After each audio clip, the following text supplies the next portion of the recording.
there's a lot of older chefs. I'm a bit older than you, and there's a gap of technology that you have to learn.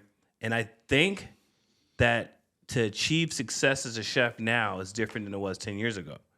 Because you can be generally a good chef and then create great content and then get more people to see what you're doing. What do you think about that as far as like the technology and being ahead of the curve there? Yeah. It's just like, you're absolutely right. Like chefs today, if you use technology as your friend, the reach, the ability that somebody can, reach millions of people from their apartment is completely different than anything that, some chefs, 10, 15 years prior to us that were coming up had the ability to do. That's why, you do see a whole plethora of cooks and chefs at different levels on social media. Yeah.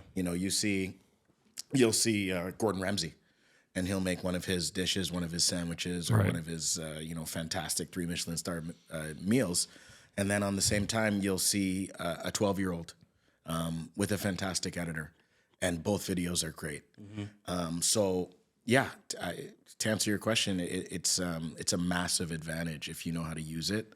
The technology and the power of social media between YouTube, Instagram, and TikTok. You could have very little experience and be a famous cook. Yeah.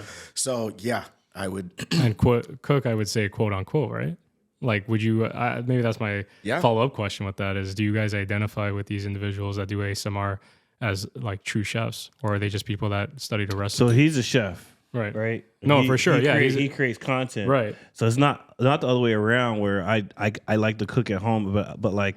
Let's just say you shoot videos, right? That's what you've done your whole life, but you like making food. Yeah. You didn't use the sorry. I'm gonna make a sandwich and I'm gonna edit it, but it's gonna look like a crazy sandwich because I can edit really well. Right. You're not a chef. Right. Like he's a chef. Right. Yeah, he's a trained chef. Yeah. So with that being said, I mean, what do you think about that? Yeah. I mean, and that's something that I appreciate you separating that because that's been a big deal for me.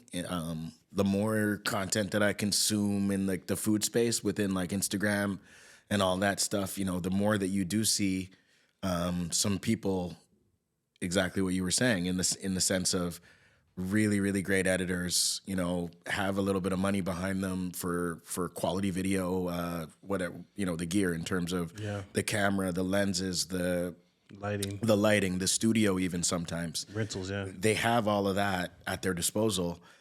They're not necessarily the greatest cooks, but they have a lot of that stuff at their disposal, and they make great content as a result. Yeah.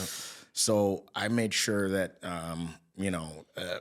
separate myself from trying to go viral all the time. It's important to kind of connect with my audience and remind people that I am a chef on the ground level, and this is my bread and butter. It's not just a side hustle.